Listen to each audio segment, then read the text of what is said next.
네, 여러분 안녕하세요. 지난주에는 줄리, 이번주에는 유지가 아주 대유행어가 됐네요. 열린공감TV에서 이 박사학위 논문에 대한 표절이나 도용 의혹이 이제 보도가 되자마자 그 다음날부터 즉시 국민대가 윤리 이제 설치해서 조사 들어가게 됐고 모든 언론들이 지금 다루게 됐어요. 근데 여러분 언론들 보시면요. 이 리포트를 다루면서 기자나 앵커가요. 피식피식 웃어요. 그리고 심지어 제목은 뭐뭐 유지 될까 뭐 이런 식으로 말장난으로 유지를 지금 그냥 진짜 말장난처럼 쓰고 있는 상황이거든요. 제가 볼 때 이 윤석열이 이 멘탈을 지금 지켜낼 수 있을지가 지금 걱정이에요. 근데 저는 사실 이 과정을 보면서 느끼는 게 뭐냐면 사실 교수예요, 교수. 이 지도 교수.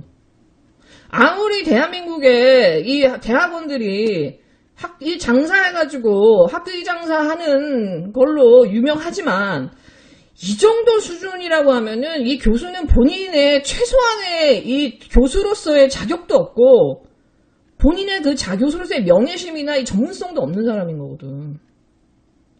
최소한의 학자적 양심도 없는 거거든요. 근데 이 사람이 이 뭐 학회지 논문이나 학위 논문뿐만 아니라 이 박사 과정 그 학생들이 만든 번역서 있잖아요. 미디어 스토리텔링에 대한 뭐 어쩌고 하는 그 학술 번역서. 거기에 김건희 씨가 참여했는데 여러분 예스24 들어가서 그 책을 읽은 사람이 그 리뷰한 걸 읽어보세요. 진짜 그 사람이 기가 막혀요. 세상에 이렇게 영어의 기본도 안 된 사람들이 최소한 단어의 뜻도 모르는 사람들이 번역을 했다고 하면 이건 감수도 안 하고 출판사가 이걸 출판했다고 하면 이건 누구 책임이냐. 진짜 이 리뷰 쓴 사람이 너무 황당해하면서 굉장히 길게 써놨어요. 근데 그 책의 감수자도 전승규 교수예요. 박사학위 이 학술지 논문도 교신 저자가 전승규 교수로 돼 있잖아요. 당연히 학위 논문도 보면 그 사람 이름에 사인이 그 서명이 있죠. 도장이랑. 이 정도면은 교수가 최소한의 전문성이나 이 교수 학생을 가르친다라고 하는 이 명예도 다 갖다 버린 거거든. 그냥 무슨 교수직이 놀고 먹는 거예요. 놀고 먹는 거. 대학은 이 학위 장사 하는 거고 이런 사람 이런 사기꾼들한테. 솔직히 저는 이 논문이 도용이나 표절보다 오히려 대필에 가깝지 않나라는 생각을 해요. 왜냐면 제가 이 유지도 되게 웃기잖아요. 아무리 저기 영어를 못해도 그렇지 이게 박사학위 석사까지 한 사람들이 이 정도까지 유지를 이걸 쓸 수 있나?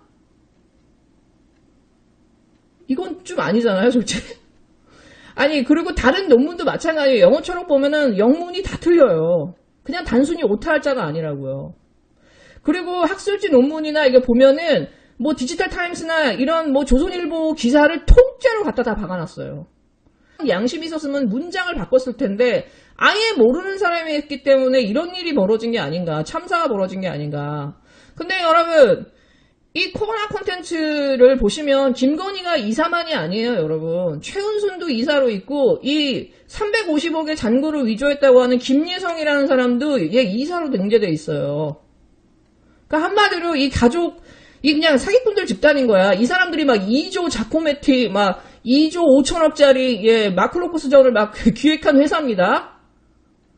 사람들이 코바나 콘텐츠를 김건희만 하는데 그 안에 사회이사에는 최은순도 있고 김예성도 있어요. 근데 여러분 김예성이 잔고 위조한 거 보면은 10월 3일 이거를 어거스트 3rd 해가지고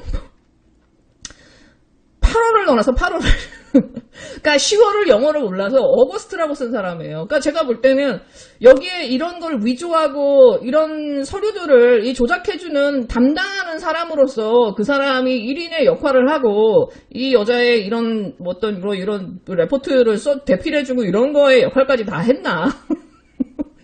근데 이런 사람들이 2조 5천억짜리 진짜 대한민국을 흔들 만한 블록버스트 막 공연이나 전시를 기획했다라는 게 이게 너무 웃기잖아요. 어저께 김진애 의원이 이제 커뮤니티에 기사를 올렸고 시사저널에서도 기사가 나왔는데 사실은 이 논문 때문에 이 중요한 뉴스가 사실 되게 묻혔어요. 작년에 김진애 의원이 국감에서 윤석열한테 한 방 찔러서 완전히 윤석열 이렇게 버벅거리게 만든 그 질문 있잖아요. 2017년 1월에 부인은 아크로비스타 3층으로 내려왔는데 전입신고를 했는데 이게 보니까 윤석열은 바로 2년 반 후에 본인이 검찰총장으로 지명되자마자 이틀 후에 전입신고를 하거든요. 3층으로. 다시 말해서 검찰총장으로 지명되지 않았다면 윤석열은 계속 17층에 있었다는 얘기잖아요. 이거에 대해서 김진애 의원이 물어봤을 때 이게 같이 하는데 근데 제가 너무 바빠서 이렇게 얘기하거든요. 이게 바쁘다고 가능한 일인가요? 부인은 당연히 3층으로 내려서 주소지를 바꿨는데 남편이 2년 반 동안 주소지를 바꾸지 않고 누군가가 전세 들어와 살고 있는 그 집에 주소지를 이전하지 않는 게 2년 반 동안 가능한가요? 그리고 총장으로 임명되지 않았다면 주소지가 바뀌지 않았다고 하면은 이 부분은 되게 이상해요, 사실은, 여러분. 사실은 우리가 이 삼성과 아크로비스타, 코바나 콘텐츠 이 여러 가지의 의혹들이 얽히고 설켜 있는데 보통 사기꾼들은 굉장히 막 복잡하잖아요. 그래서 뭐 BBK도 결국 사람들이 쫓다가 쌈마도 그렇고 포기하잖아요.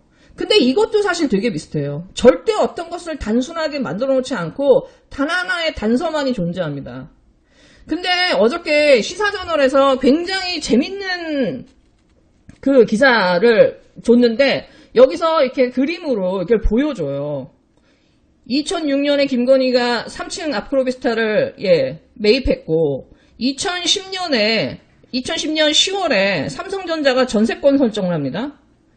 근데 2010년 그 전세권 설정한 바로 전날에 김건희가 갑자기 17층 펜트하우스에 전세권을 설정해요. 그러면 그때 김건희 씨는 17층에 전입신고를 했어야 되잖아요. 그게 맞죠. 그리고 그때 이 양재택 할아버지가 이 어르신이 편지를 내용 증명을 보냈는데 사인을 한 사람이 윤석열이었다는 거잖아요.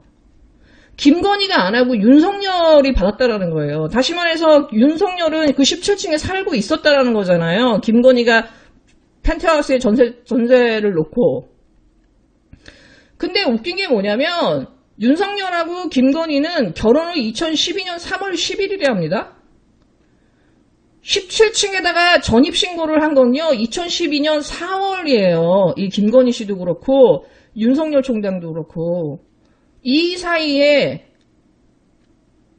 1년 반이라는 시간에 공백이 생겨요. 근데 1년 반이라는 그 공백 사이에 윤석열이 17층에 살고 있었다라는 거잖아요. 17층에 살고 있는 게 들켜가지고 급하게 결혼했다라고 볼 수밖에 없는 정황이 보여요. 어떻게 보면 김건희 씨는 17층에 전세를 얻어서 윤석열을 살게 해주고 본인은 살지 않았을 확률이 저는 되게 높아 보여요. 왜냐하면 삼성전자가 3층에 전세권을 설정했는데 거기에 누가 들어왔다라는 기록이 없어요. 거기에 누가 해제하고 나갔다라는 기록이 없잖아요. 그리고 거기서 또 하나의 의문이 되는 게 뭐냐면은 이 김건희 씨의 주소지예요. 이 열린공감TV에서 이렇게 그 코바나 콘텐츠의 사내 이사들의 그 목록들을 보여줬잖아요. 거기 자세히 보시면요. 2009년 9월 2일 김건희 씨의 생일이죠. 이때 코바나 콘텐츠 이름도 만들어지고 최은순도 이사로 등록하고 김건희도 이사로 등록하는데 김건희 씨의 주소지가 당연히 아크로비스타 3층이어야 되는데 주소지가 잠실이에요. 송파예요. 그리고 이 사람의 주소지가 이 이사 등기에서 바뀐 게 뭐냐면 2012년 4월 9일 해서 아크로비스타 3층으로 바뀝니다. 그 결혼하고 전입신고하고. 그러니까 본인이 아크로비스타에 살면서도 주소지는 잠실의 송파동에 있었다라는 거지. 그러니까 누군가와 살았다라는 게 이게 대충 추정할 수 있는 거죠. 근데 또 하나 되게 의문점이 뭐냐면 2016년 말에 이제 국정농단이 터지면서 윤석열이 이제 갑자기 서울로 입성합니다. 서울로 입성하자마자 김건희 씨는 다시 3층으로 내려가요. 누가 살았는지 모르지만 3층으로 내려가요. 다시 말해서 서류상으로만 전입신고를 바꾼 거예요. 근데 윤석열은 그 후에 2년 반 후에 총장으로 지명되고 본인이 전입신고를 하거든요.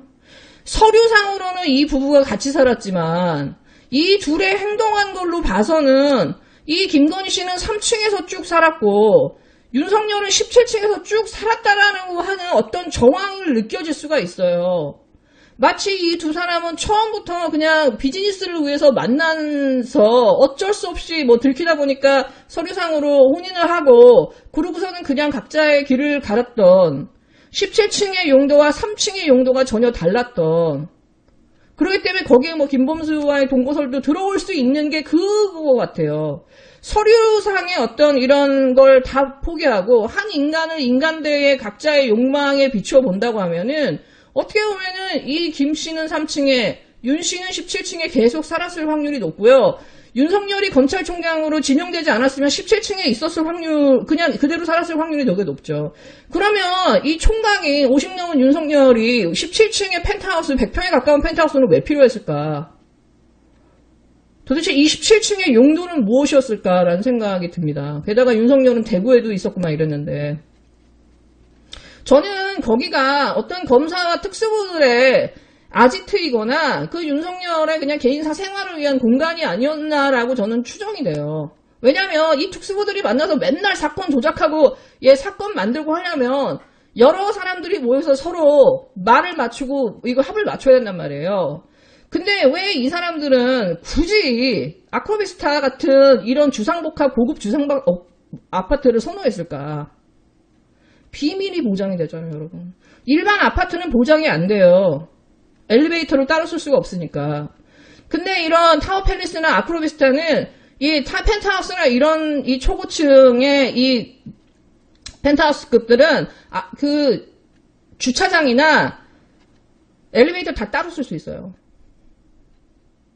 철저하게 비밀 유지가 돼요. 그렇기 때문에 저는 17층의 펜트하우스가 필요했다라고 생각이 들어요. 그리고 그 상식적으로 생각을 해도 이 두 사람이 수입이 뭐 얼마나 된다고 이 3층과 17층을 같이 있습니까? 3층에 그 기억 때문에 17층으로 옮겨서 전세를 얻었다? 그때 3층에 누가 들어왔다라는 기록, 나갔다 들어왔다는 기록은 없어요. 어떻게 보면은 17층과 3층은 함께 공존했다라고 보거든요. 한 사람은 17층에 한 사람은 3층에. 저는 그게 왠지 상식에 되게 부합되고 지금 이들이 이 신고를 한 그것의 이 타임라인과 되게 일치한다라고 보여져요.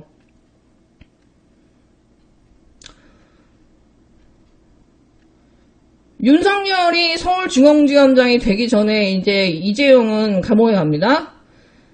윤석열이 서울중앙지검장이 되기 전에 홍라희 여사는 리움 미술관장을 사퇴해요. 2008년의 상황과 똑같은 상황이 벌어져요. 그리고 갑자기 김건희라는 사람이 부상을 하고 온갖 대기업들이 코바나 콘텐츠를 밀어주고 자코메틴은 흥행 대폭발을 합니다. 그러면서 그냥 진짜 전시계의 신데렐라가 돼요. 그러면서 윤석열이 검찰총장으로 갈 수 있는 혹은 대권으로 갈 수 있는 대우 프로젝트의 이 길이 확 열려요. 누군가가 열어줬다고밖에 할 수 없어요. 이제 너의 시간이다. 너가 끝까지 갈 수 있게 내가 열어줄게라고 하는 그 누군가의 어떤 사인 혹은 누군가의 백기투항이 보여져요. 그리고 참 놀라운 게 뭐냐면 그렇게 하늘을 찌르던 권력이 2020년 작년을 기점으로 해서 갑자기 어떤 사건들이 터져 나옵니다. 그러면서 코바나 콘텐츠는 문을 닫아요. 이건희 회장도 이제 사망하죠. 그리고 계속 그 전으로 나온 거는 이 민주당과 국진당 의원들이 나서서 미술품을 상속세로 대납하겠다라고 하는 이런 뉴스와 온갖 언론 기사들이 쏟아집니다. 그리고 그저께 이제 황희 장관이, 문체부 장관이 이건희의 소장품을 소장하는 이 프로젝트를 가동하겠다고 하잖아요. 삼성은 어느 정도 상속 문제를 이제 해결한 거예요. 더 이상 누군가가 필요 없고 누군가에게 끌려다닐 필요도 없어요. 이용 가치도 별로 없어요. 더 이상 참아줄 이유가 없어요. 저는 그렇기 때문에 이 두 커플의 운명이 운이 다했다라는 생각이 듭니다. 네, 여러분 즐거운 하루 되세요.